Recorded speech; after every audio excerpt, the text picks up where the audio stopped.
Selamat pagi Bapak Ibu Saudara. Mari kita masuk dalam doa sebelum kita masuk di dalam pembacaan dan perenungan firman Tuhan. Bapa, kami bersyukur, berterima kasih untuk segala kebaikan-Mu bagi kami.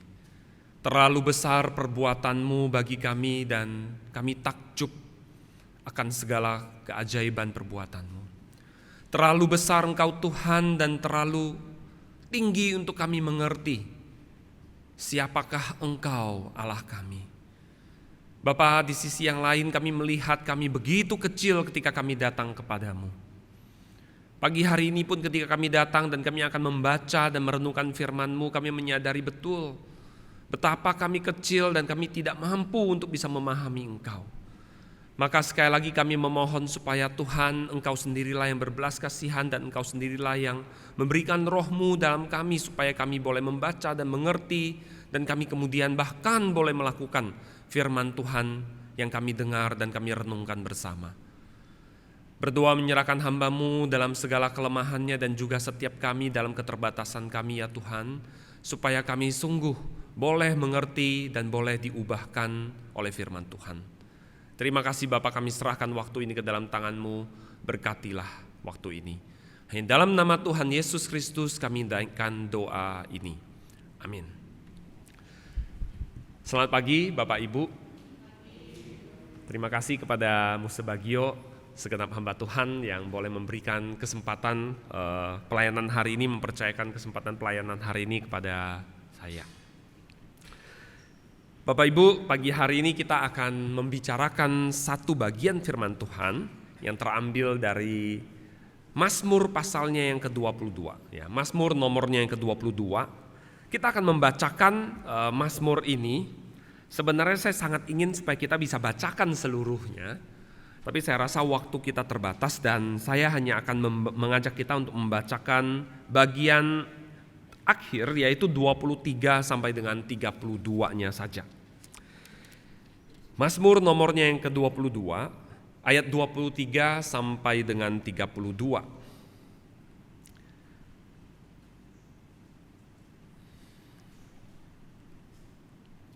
Apabila saudara sudah mendapatkan, mari kita membacakan bersama-sama. Saya akan membacakan bagi kita sekalian, saudara. Mazmur nomor 22 ayat 23 sampai dengan 32. Aku akan memasyurkan namamu kepada saudara-saudaraku dan memuji-muji engkau di tengah-tengah jemaah. Kamu yang takut akan Tuhan, pujilah dia. Hai segenap anak cucu Yakub, muliakanlah dia. Dan gentarlah terhadap dia, hai segenap anak cucu Israel. Sebab ia tidak memandang hina ataupun merasa jijik kesengsaraan orang yang tertindas. Dan ia tidak menyembunyikan wajahnya kepada orang itu, dan ia mendengar ketika orang itu berteriak minta tolong kepadanya. Karena engkau aku memuji-muji dalam jemaah yang besar, nazarku akan kubayar di depan mereka yang takut akan dia. Orang yang rendah hati akan makan dan kenyang, orang yang mencari Tuhan akan memuji-muji dia. Biarlah hatimu hidup untuk selamanya. Segala ujung bumi akan mengingatnya dan berbalik kepada Tuhan, dan segala kaum dari bangsa-bangsa akan sujud menyembah di hadapannya. Sebab Tuhanlah yang mempunyai kerajaan, dialah yang memerintah atas bangsa-bangsa. Ya, kepadanya akan sujud menyembah semua orang sombong di bumi. Di hadapannya akan berlutut semua orang yang turun ke dalam debu, dan orang yang tidak dapat menyambung hidup. Anak-anak cucu akan beribadah kepadanya dan akan menceritakan tentang Tuhan kepada angkatan yang akan datang. Mereka akan memberitakan keadilannya kepada bangsa yang akan lahir nanti, sebab ia telah melakukannya. Demikian pembacaan firman Tuhan. Saudara sekalian, apakah saudara pernah mengalami satu masa yang begitu penuh dengan pergumulan, merasa begitu berat, merasa begitu terpukul, putus asa, sampai-sampai saudara merasa tidak ada lagi jalan keluar dan tidak ada lagi harga diri begitu. Saudara, saya rasa ini adalah sebuah pengalaman yang sangat sehari-hari di dalam hidup kita. Ya, tidak berarti setiap hari kita putus asa, merasa diri tidak berharga, pasti tidak. Tapi saya rasa ini adalah sesuatu pengalaman manusia yang bisa kita lihat sehari-hari. Ketika kita menyalakan TV hari ini, katakan pagi hari ini, barangkali kita sudah melihat ada bencana yang terjadi di sana sini. Barangkali kita sudah melihat ada orang-orang yang mengalami persoalan demikian rupa sehingga dia memutuskan untuk mengakhiri hidupnya. Barangkali kita juga membaca ada berita tentang orang-orang yang dia merasa jalan baginya sudah tertutup sehingga dia harus mungkin mencelakai orang lain demi supaya dia bisa bertahan hidup. Saudara, inilah potret yang antara lain terlihat di dalam Mazmur 22 ini ketika pemazmur menaikkan seru doanya. Dia merasakan kehidupan ini begitu berat membebani dia sehingga dia benar-benar mencurahkan isi hatinya kepada Tuhan melalui Mazmur ratapan ini. Kalau kita perhatikan di dalam bagian awal dari Mazmur ini, dalam ayat 2, kita melihat ada seruan yang begitu putus asa, kalau boleh kita katakan, dari pemazmur. Dia katakan, Allahku, Allahku, mengapa engkau meninggalkan aku? Aku berseru tetapi engkau tetap jauh dan tidak menolong aku. Allahku, aku berseru pada waktu siang tetapi engkau tidak menjawab, dan pada waktu malam tetapi tidak juga aku tenang. Saudara, dia merasakan bahwa Allah bukan saja tidak mendengarkan dia, tapi bahkan dalam tanda kutip melakukan sebuah tindakan aktif meninggalkan dia. Saudara, kalau kita ingat masa kecil kita dulu, barangkali kalau kita berseru kepada orang tua kita dan mereka mungkin tidak sedang bersama-sama dengan kita mungkin merasakan kesedihan itu tapi masih punya pengharapan begitu ya. Nanti kalau papa datang beres. Nanti kalau mama pulang ini akan selesai gitu. Tapi bayangkan kalau misalnya kita mengalami suatu kesulitan yang justru kesulitan itu tetap ada ketika orang tua kita hadir dan dia benar-benar tahu situasi kita, tapi sepertinya kemudian dia tutup mata, dia meninggalkan kita. Saudara, apa yang kita rasakan? Atau barangkali kita hari ini kita adalah orang-orang tua dan ketika kita mengalami masalah, kita dalam kesulitan keuangan, barangkali kita dalam kesulitan kesehatan, barangkali kita dalam kesulitan yang lain, dan anak cucu kita tidak ada di sana, sama anak cucu ada tapi mereka tidak mempedulikan. Mereka sepertinya mengambil suatu tindakan aktif meninggalkan kita. Mana yang lebih berat, saudara? Mereka tidak hadir atau mereka ada di sana dan sepertinya kita ditinggalkan. Saudara, disinilah pemazmur merasa dia ditinggalkan, dia berseru, tapi Tuhan tetap jauh. Dia tidak merasa Tuhan tidak mendengar dia. Dia merasa Tuhan tidak menolong dia. Dan dia berseru, dia katakan siang dan malam. Tapi Tuhan sepertinya tidak mempedulikan dia.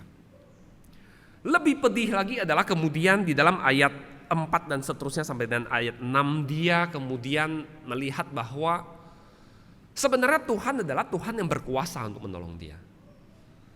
Dia ingat bagaimana para leluhurnya dulu adalah Allah yang meluputkan nenek moyangnya.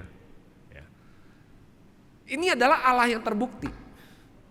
Allah yang kepadanya dia berseru adalah Allah yang mendengarkan nenek moyangnya, meluputkan nenek moyangnya dan tidak membiarkan nenek moyangnya mendapat malu. Tapi ketika dia membandingkan dengan dirinya, kenapa nenek moyangku ditolong, kenapa nenek moyangku diluputkan, tapi aku tidak? Ada apa? Kenapa aku dibiarkan dipermalukan? Ya, kalau saudara perhatikan di dalam bagian berikutnya, dia sampai mengatakan ini. Orang-orang sampai mengatakan mencibir dia, ia menyerah kepada Tuhan, biarlah Tuhan yang meluputkan dia. Ya, orang-orang sampai tahu dia berseru kepada Tuhan dan orang-orang tahu Tuhan tidak menjawab dia, Tuhan tidak menolong dia walaupun dia berseru siang dan malam. Dan saudara, itu membuat pemazmur juga merasa sepertinya nenek moyang tidak dipermalukan tapi dia dipermalukan. Dia menyerahkan hidupnya kepada Tuhan tapi Tuhan seakan-akan tidak peduli. Saudara, apakah kita pernah merasa situasi seperti ini? Saya percaya sebagai orang Kristen, apalagi kalau saudara menjalani kehidupan kekristenan sudah sekian tahun, maka saudara akan pernah mengalami kesaksian dari rekan-rekan atau bahkan mungkin melihat sendiri bagaimana orang-orang di sekitar kita itu ditolong oleh Tuhan.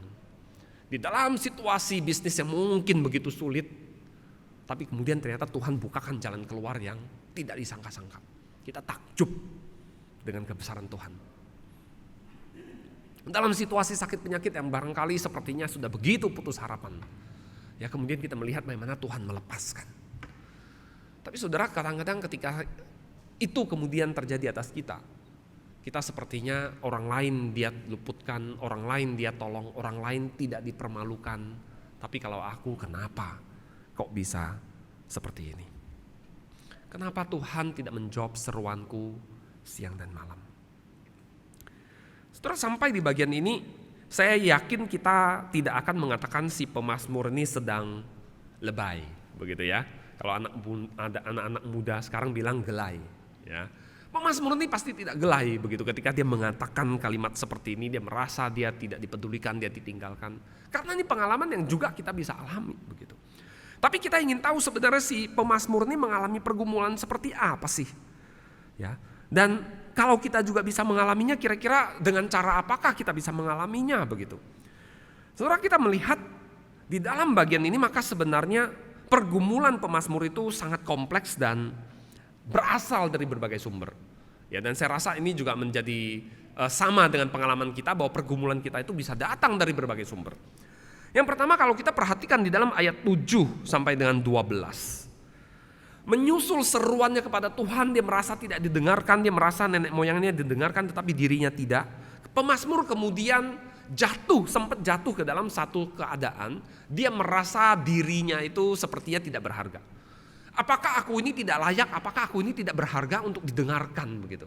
Ya, seakan-akan muncul perasaan itu.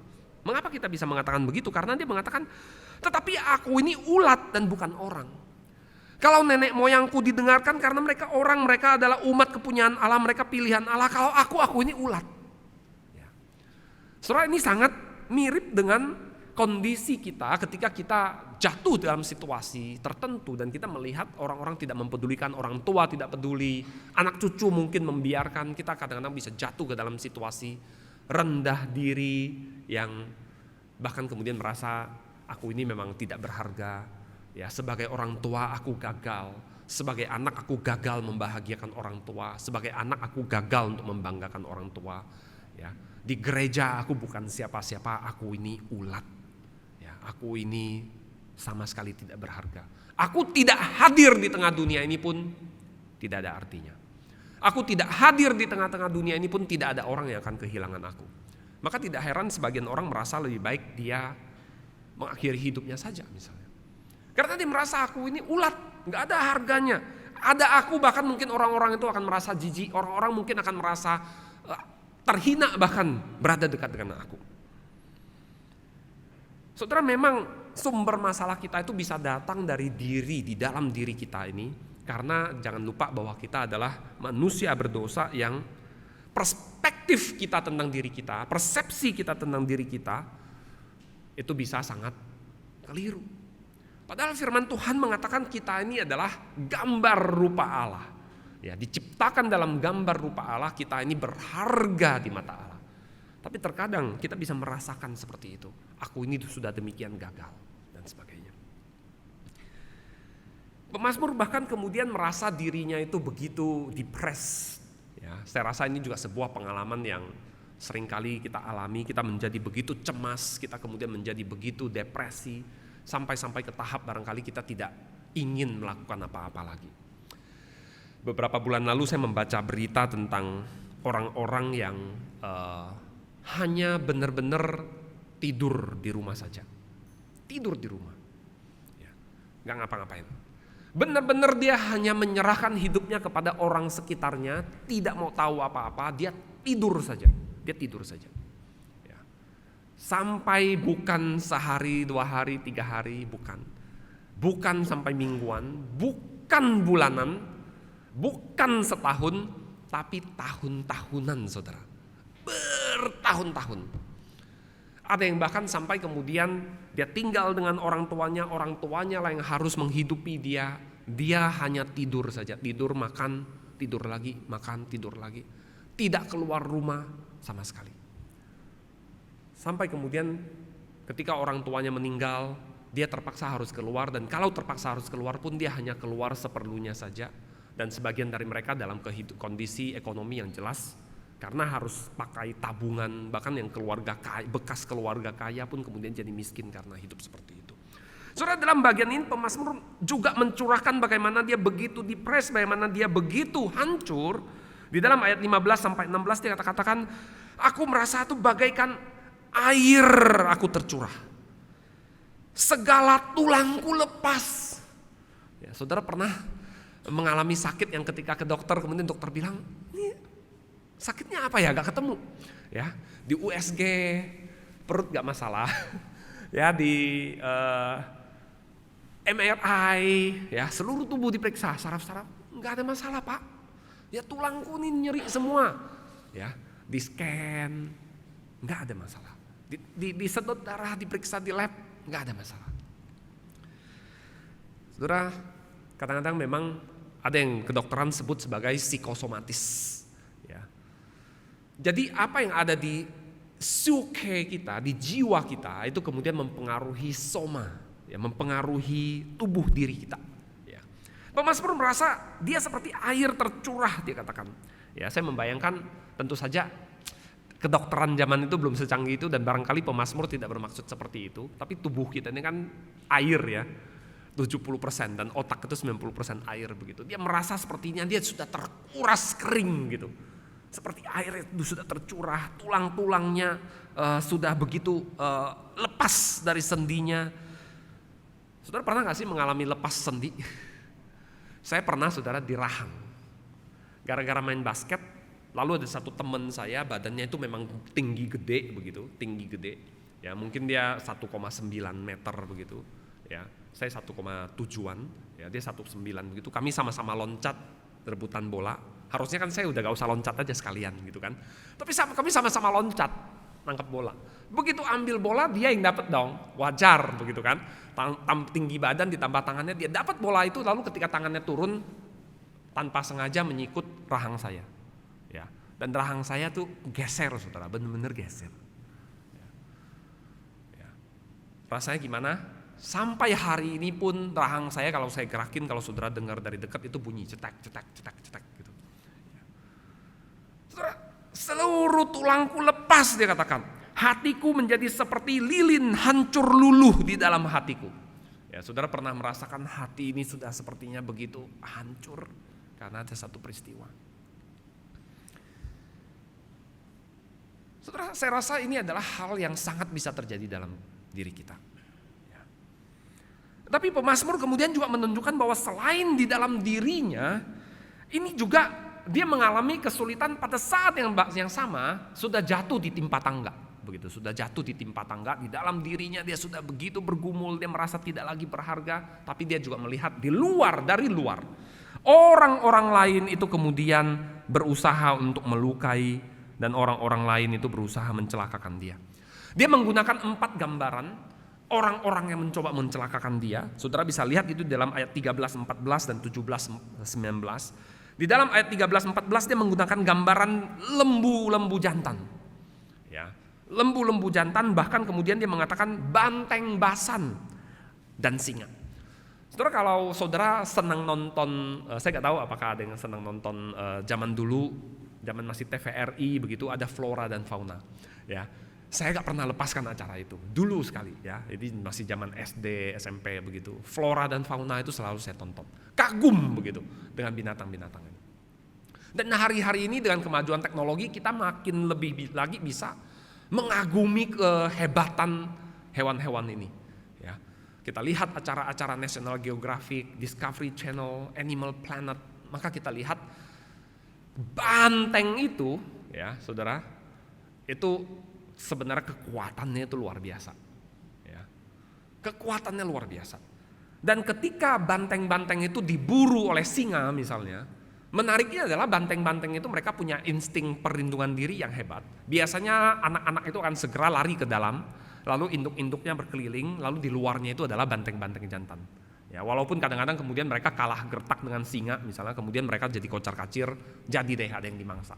Tapi kalau mereka lagi terorganisir begitu, banteng-banteng itu berjejer di bagian belakang, di depan begitu, di sisi luar. Kemudian bahkan bisa melukai singa-singa, kadang bisa sampai membunuh singa. kalau singanya lagi tidak waspada atau katakan mungkin harinya lagi buruk begitu, bisa sampai terluka. Dan di dunia binatang, di dunia liar begitu terluka itu celaka sudah. Dia menggambarkan dia diserang oleh banteng Basan. Ya, Basan ini adalah satu daerah yang memang dikenal dengan ternaknya yang bagus begitu. Ya. Dan dia membayangkan dirinya dikelilingi oleh singa. Saudara, kalau di zaman dulu ketika bertemu dengan singa itu alamat finish sudah, selesai sudah. Dan kemudian dia membayangkan dirinya sepertinya dikelilingi oleh anjing.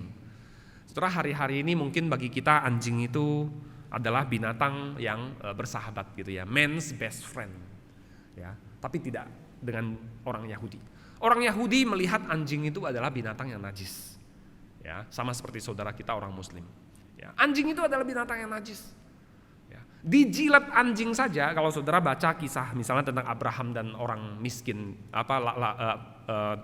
Lazarus dan orang kaya di dalam Injil, ya, si Lazarus yang miskin dan kemudian dia sakit, dia penuh borok, itu anjing menjilati dia. Itu orang-orang Yahudi itu sudah jijik luar biasa.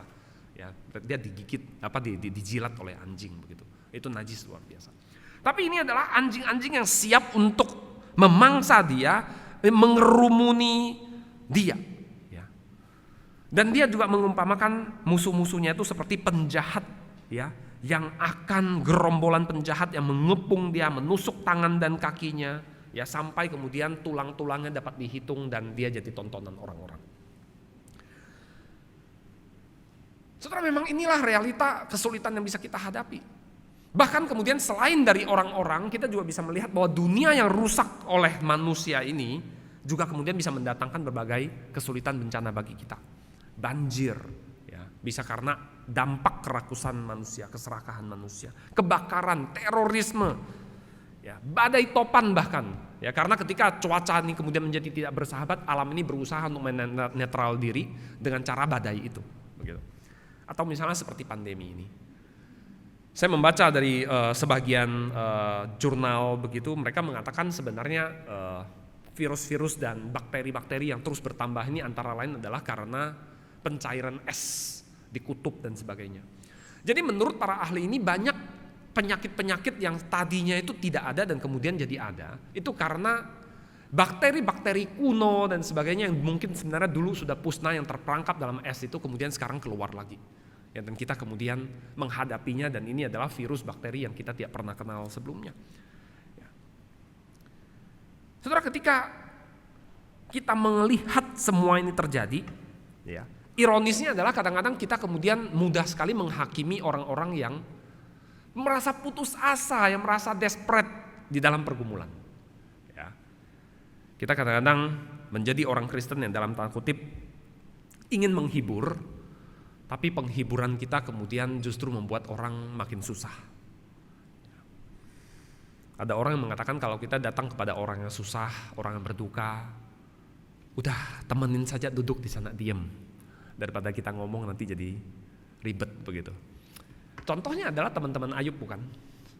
Ketika Ayub di dalam kesulitan, teman-temannya datang, mereka ingin menghibur dia. Ya, dan para ahli melihat teman-temannya ini paling menghibur ketika mereka duduk diam bersama dengan dia 7 hari lamanya. Mereka datang dan mereka melihat, aduh, Ayub ini dari seorang yang kaya begitu dihormati, kemudian dia sekarang duduk dalam abu, mereka duduk bersama dengan dia 7 hari lamanya, dan itu adalah penghiburan yang paling berharga bagi Ayub. Tapi kemudian mereka mulai berbicara, dan saat itulah Ayub menjadi begitu pahit, Ayub menjadi begitu marah karena perkataan mereka. Sampai-sampai Ayub bilang apa? Penghibur sialan kamu semua. Ya, itu Alkitab benar-benar menuliskannya. Saudara, ketika kita menghadapi orang-orang di sekitar kita mengalami masalah, kadang-kadang kita kok bisa tiba-tiba seperti tidak begitu mengerti gitu, dan kita banyak memberikan nasihat. Ya, belum lama ini saya juga baca seorang teman saya posting di Instagram. Ya, dia menceritakan sedikit pergumulannya dan dalam tanda kutip sedikit agak curcol begitu, bagaimana dia harus merawat mamanya yang mengalami Alzheimer. Ya, rupanya ada teman-teman yang kemudian mencoba untuk memberikan nasihat begini dan begitu, kok kamu sebagai anak begini dan begitu, gitu ya. Dan kemudian dia mencurahkan isi hatinya begitu di Instagram itu juga.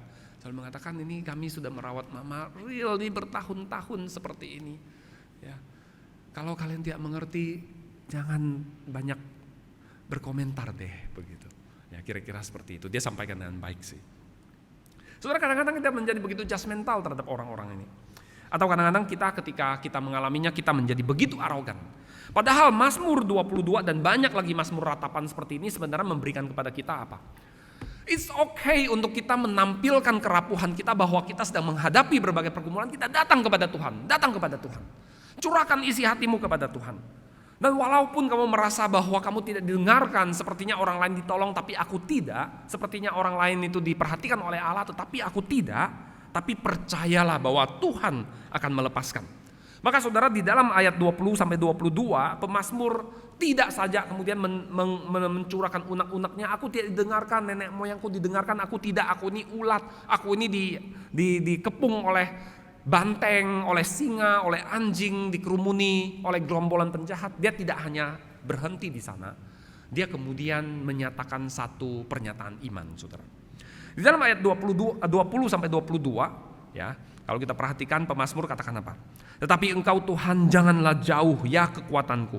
Segeralah menolong aku. Dia tahu barangkali memang apa yang dia lihat saat ini ya situasinya memang tidak kondusif.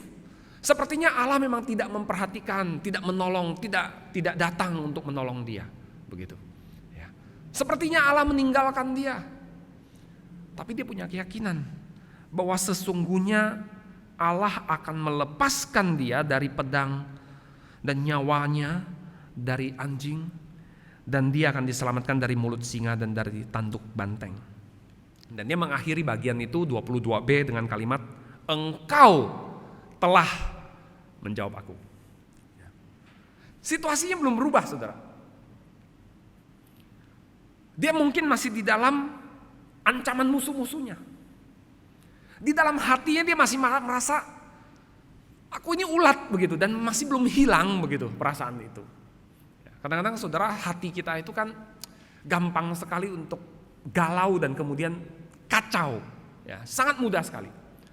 Apa yang ada di kepala kita merasa aku ini manusia kok, tapi hati kita itu bisa menjadi hati ulat begitu. Ya. Ada sebuah joke ketika seorang merasa dia ulat, ya benar-benar dia merasa ulat begitu. Ya, kemudian dia pergi kepada seorang psikolog. Psikolog itu kemudian menolong dia, refer dia ke sana sini, dan satu kali dia kemudian didapati dalam tanda kutip sudah sembuh. Bapak yakin Bapak sudah sembuh? Iya, saya sekarang tahu bahwa saya bukan ulat. Ya. Oke, kalau begitu coba Bapak sekarang boleh pulang ke rumah. Enggak, saya gak mau pulang. Kenapa? Di rumah ada ayam. Ya, saya tahu saya bukan ulat, tapi ayamnya kan gak tahu kalau saya bukan ulat. Jadi sesungguhnya di kepalanya dia sudah sadar, saudara, dia bukan ulat, tapi di dalam hatinya ini dia masih takut, dia masih merasa dirinya itu ulat gitu, sampai-sampai dia pikir kalau ayam nggak tahu dia ulat, dia dalam bahaya begitu. Saudara, kadang-kadang kita bisa begitu mudah untuk terkecoh hati ini. Ya, tetapi pemazmur dia yakin betul, dia mempunyai sebuah pengharapan, sebuah iman bahwa Tuhan telah menjawab dia. Saudara, maka berdasarkan keyakinan, berdasarkan imannya ini, pemazmur kemudian menyatakan pujiannya kepada Allah. Dan pujiannya ini dia sampaikan dari hulu sampai hilir, ya, mulai dari generasi ini bahkan sampai yang akan datang. Saudara, ketika kita lihat Mazmur ini, ya, sebelum saya lanjutkan bagian ayat 23 dan seterusnya, maka mungkin saudara tadi sudah melihat bahwa ayat 2 yang saya bacakan juga, Allahku, Allahku, mengapa engkau meninggalkan aku? Ini adalah kalimat yang diucapkan oleh Tuhan Yesus di atas kayu salib, bukan? Saudara, seringkali ayat tersebut, Eli Eli lama sabachthani, itu kita pahami, kita lihat dari sisi bahwa manusia yang berdosa itu sedang ditanggung dosanya oleh Tuhan. Semua dosa manusia sedang ditimpakan kepada Tuhan Yesus. Maka kemudian Allah Bapa dalam tanda kutip seperti memalingkan wajahnya atau bahkan meninggalkan Tuhan Yesus. Sebuah kondisi yang sebenarnya sulit untuk dibayangkan, karena ini kita sedang berbicara tentang Allah Tritunggal, ya, yang adalah satu. Ya. Kok bisa Allah Bapa meninggalkan Yesus Kristus. Tapi saudara, ada satu sisi dari bagian firman Tuhan yang dikutip oleh Tuhan Yesus itu, Eli Eli lama sabachthani itu, yang bisa kita pahami jauh lebih banyak ketika kita membacanya dalam terang keseluruhan Mazmur ini. Bagi orang Yahudi, mengutip satu bagian Mazmur itu dipahami sebagai mengutip seluruh Mazmur. Maka saudara, ketika Tuhan Yesus menyatakan seruannya Eli Eli lama sabachthani, dia sebenarnya sedang menunjukkan, mengutip, mengidentifikasi diri dengan penderitaan dan pengalaman pemazmur. Pemazmur yang rasanya dikepung oleh banteng, singa, anjing, gerombolan penjahat, itu dialami oleh Tuhan Yesus. Pemazmur yang merasa dia sepertinya ditinggalkan oleh Allah, dia berseru tapi dibiarkan, dia berteriak siang dan malam tapi diabaikan. Itu juga seakan-akan pengalaman Tuhan Yesus. Tapi saudara, satu hal yang kemudian dialami oleh Tuhan Yesus adalah bahwa dia benar-benar mengalami Bapa menjawab dia. Pemazmur di dalam bagian ini, dalam ayat 22b itu suatu pernyataan iman. Dia berkeyakinan, dia tahu, dia paham Allah yang telah menolong nenek moyangnya itu pasti juga akan menolong dia. Dan bahkan dia bisa berani mengatakan telah menjawab aku. Tetapi bagian ini kemudian benar-benar dialami oleh Tuhan Yesus. Ya, seluruh doa-doanya itu kemudian terjawab. Termasuk saudara, bagian ketika dia mengatakan ampunilah mereka sebab mereka tidak mengerti apa yang mereka lakukan. Saya yakin doa itu bukan hanya ditujukan kepada para prajurit dan lain-lain yang menyalibkan dia, para ahli Taurat, orang Farisi yang menyalibkan dia pada hari itu, tapi juga untuk kita semua. Ampunilah mereka sebab mereka tidak mengerti apa yang mereka perbuat. Ya, bukankah kita punya lagu hadir kau Pak saat Yesus disalib, begitu kan? Kenapa? Karena kita menyadari bahwa sesungguhnya kita juga hadir di situ, turut menyalibkan dan dosa kita juga yang ada di sana. Dan dia juga mengalami kemudian kemenangan terbesar atas segala pergumulan, yaitu maut. Pemazmur di dalam bagian ini kita tidak tahu bagaimana nasibnya, ya, tapi kemudian jelas dia sudah lama mati ketika Tuhan Yesus datang, begitu kan? Dan saat ini pun mungkin dia masih di dalam kuburnya, begitu. Ya. Tetapi Tuhan Yesus dia mengalami kemenangan, dia sungguh-sungguh mengalami Tuhan menjawab dia, Allah Bapa menjawab dia, dia dibangkitkan, dia menang atas setiap pergumulan manusia, bahkan pergumulan yang tidak bisa dimenangkan oleh manusia manapun, yaitu maut. Maka saudara, pujian ayat 23 sampai dengan 32 itu yang disampaikan oleh pemazmur, aku akan memasyurkan namamu kepada saudara-saudaraku, memuji engkau di tengah-tengah jemaat. Kalau saudara perhatikan progresifnya, maka kemenangan itu akan disampaikan kepada orang dekat dulu, ya. Saudara-saudaraku, dia katakan, memuji engkau di tengah-tengah jemaah. Ya, kepada orang yang takut akan Tuhan, itu kan lingkaran dekat kan begitu. Kepada segenap cucu Yakub, kepada anak cucu Israel, ya, itu lingkaran dekat. Ya, kepada orang yang sengsara, ya, tapi kemudian dia meluas. Ya, pemazmur kemudian meluaskan pujiannya, dikatakan apa? Aku akan memuji-muji dalam jemaah yang besar, ya, dalam jemaah yang besar. Kemudian meluas lagi kepada apa? Segala ujung bumi akan mengingatnya dan berbalik kepada Tuhan, dia katakan.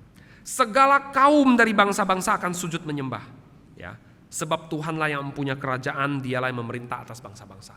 Kita melihat melalui penderitaan pemazmur, saudaranya, jemaah yang lebih besar, segala kaum, bangsa-bangsa, makin luas, ya, itu akan memuliakan Tuhan. Melalui penderitaan pemazmur, kita melihat juga dia katakan apa? Orang-orang sombong, orang-orang yang turun ke dalam debu. Ini menggambarkan orang kaya dan miskin. Dan kemudian dalam bagian berikutnya anak-anak cucu. Ya, dan kemudian apa lagi? Angkatan yang akan datang, bangsa yang akan lahir nanti. Bahkan orang yang belum lahir sekarang, mereka pun akan datang kepada Tuhan, akan memuji Dia. Saudara, kalau pemazmur mempunyai keyakinan seperti ini, maka semua ini sesungguhnya sudah digenapi di dalam diri Yesus Kristus, bukan? Dia mengalami semua penderitaan itu, dia sungguh memahami semua penderitaan itu, tapi kemudian dia benar-benar mengalami, dia dijawab oleh Bapa. Dan kita tahu melalui karya Yesus Kristus kemudian Injil itu, berita baik, kabar baik dari Allah itu kemudian tersebar sampai bukan saja di kalangan orang Yahudi, bukan saja sampai kepada orang Samaria, bukan saja sampai kepada orang Romawi, bukan saja sampai kepada orang Eropa, tapi juga kepada orang Asia, orang Afrika, Amerika Latin, dan seluruh bumi. Seluruh bangsa-bangsa datang kepada Tuhan. Setelah hari ini, apa artinya bagian firman Tuhan ini bagi kita? Setelah apakah kita sedang mengalami penderitaan? Saya rasa dalam satu atau lain hal, kita mempunyai penderitaan kita. Entah apakah itu ada dalam bentuk sakit penyakit. Saudara, saya sudah puluhan tahun sakit di pinggang dan punggung. Ya, karena waktu kecil saya pernah manjat-manjat terus jatuh, gak berani cerita begitu ya. Dan akhirnya sampai sekarang pinggang dan punggung saya itu sakit. Udah puluhan tahun. Ya, saya alami itu. Ada pergumulan lain juga yang sudah saya alami belasan tahun. Ya, dan masih. Ya, saya gak tahu pergumulan jenis apa yang saudara alami dan berapa lama sudah saudara mengalaminya. Berapa lama sudah saudara berseru kepada Tuhan. Kalau Paulus katakan sudah 3 kali aku berseru kepada Tuhan, ya, tapi Tuhan katakan apa? Cukuplah kasih karuniaku bagimu. 3 kalinya Paulus bukan berarti 1, 2, 3 kali dia berdoa, bukan. Tapi artinya dia sudah sungguh-sungguh berdoa. Mungkin itu yang kita alami. Setelah hari ini kalau kita mengalami segala penderitaan, baik itu yang lahir dari dalam diri kita, psikologis kita barangkali, kejiwaan kita. Apakah itu adalah akibat dari konsekuensi dari dosa kita di masa lalu, barangkali kesalahan kita di masa lalu. Ataukah ada orang-orang di sekitar kita yang memang dalam tanda kutip berusaha untuk menyakiti kita, menjahati kita. Atau mereka tanpa sadar telah melukai kita. Kita bisa mengalami itu semua. Atau bahkan ya, ada orang-orang yang barangkali mempunyai orang tua yang di masa lalu, ketika orang tua juga masih muda, di dalam kepolosan, dalam keluguan, dalam tanda kutip kebodohan mereka melukai anak-anaknya. Kita mungkin terluka sampai sekarang. Aku ini ulat. Bahkan papa mamaku saja melukai aku demikian rupa. Saudara, percayalah bahwa Tuhan Yesus memahami setiap pergumulan kita hari ini. Barangkali ada di antara saudara yang hari ini di tengah-tengah pandemi yang begitu hebat ini menderita luar biasa. Tuhan mengerti. Marilah kita tidak berhenti untuk berharap kepadanya, untuk tetap rapuh di hadapannya, karena dia pasti menolong kita. Bahkan kita dapat dengan berani berkata seperti pemazmur, Engkau telah menjawab aku. Dan percayalah bahwa melalui segala pergumulan kita itu, kalau kita berani untuk beriman, kita berani untuk berharap, kita berani untuk berpegang kepada Dia, bukan saja nanti orang sekitar kita, saudara-saudara kita akan melihat Tuhan dimuliakan. Bahkan mungkin lingkup lebih luas, gereja barangkali, jemaah. Atau bahkan mungkin katakan seluruh GKY, ya, jemaah yang besar. Atau bahkan mungkin seluruh Indonesia, bangsa ini. Atau bahkan bangsa-bangsa. Ya. Setelah kita sudah melihat contoh seperti ini, bukan? Orang-orang yang mengalami kesulitan atau sakit penyakit yang kemudian sampai diberitakan antar generasi. Kita dengar kisah-kisah tentang para misionaris zaman dulu misalnya, yang ketika suaminya dibunuh, istrinya bahkan kemudian datang ke sana dan memberitakan Injil dan menjadi kemuliaan bagi Tuhan sampai kepada hari ini. Saudara, apa yang kita alami hari ini barangkali kita melihatnya adalah Tuhan, Tuhanku, Allahku, Allahku, mengapa Engkau meninggalkan aku? Aku berseru siang dan malam, tapi kenapa Engkau tidak menjawab? Barangkali itu pengalaman kita. Tapi percayalah, pada akhirnya kita akan mengalami kemenangan itu. Bahkan hari ini pun kita sudah mengalaminya. Dan Tuhan dimuliakan melalui semuanya. Mari saudara, kita mengambil waktu untuk kita berdoa.